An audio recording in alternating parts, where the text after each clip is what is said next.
ఆంధ్ర తెలంగాణలో తక్కువ ఫీజులతో high quality results ఇస్తున్న ఏకైక సంస్థ తిరుమల్ ఐఏఎస్ ఇన్స్టిట్యూట్. ధర్మరాజులాగా ఉండాల్సిన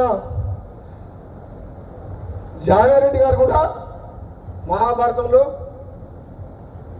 ధృతరాష్ట్రం పాత్ర పోషిస్తాడు. నాకైతే బాధ అనిపిస్తుంది. నాలాంటి వ్యక్తికి ఏదన్నా వస్తుంది అంటే 10 మందికి పనికొచ్చే మనిషిని 1000 మందిని కాపాడే వ్యక్తిని నాలాంటి వ్యక్తికి అడ్డం తగులుతుందంటే ఇక నేనేం చెప్పాలో నాకు అర్థమవుతలేదు. అందుకని ఇంతకంటే ఎక్కువ చెప్పలేదు.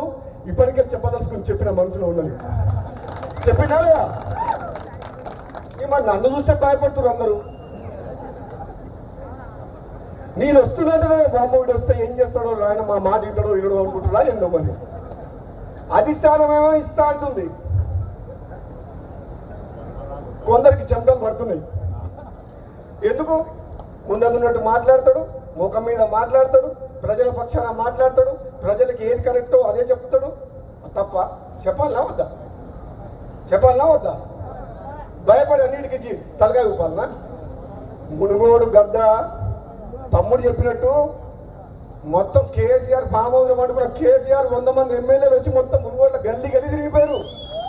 పోలే ఒక వ్యక్తి రాజీనామా చేస్తే ప్రజల పక్షాన ఒక్క వ్యక్తిని ఓడగొట్టేందుకు 100 మంది ఎమ్మెల్యేలు వచ్చిన చరిత్ర ఎక్కడైనా భారతదేశ చరిత్రలో ఉందా? మీ అందరూ గర్వపడేలాగా ఉండాలి రాజగోపాల్ రెడ్డి తప్పితే బాబా బాబా అని అనుకునేటట్టు ఉండకూడదు. నేనే తప్పు చేసినా మీరు తలదించుకోవాల్సిన పరిస్థితి వస్తుంది. కాబట్టి ప్రాణం పోయినా మీరందరూ తలెత్తుకునే విధంగా మీ శాసనసభ్యుడు మీరు ఓటేసి గెలిపించిన రాజగోపాల్ రెడ్డి ఏ పదవిలో ఉన్నా ఆ పదవికి వన్నదేస్తాడు.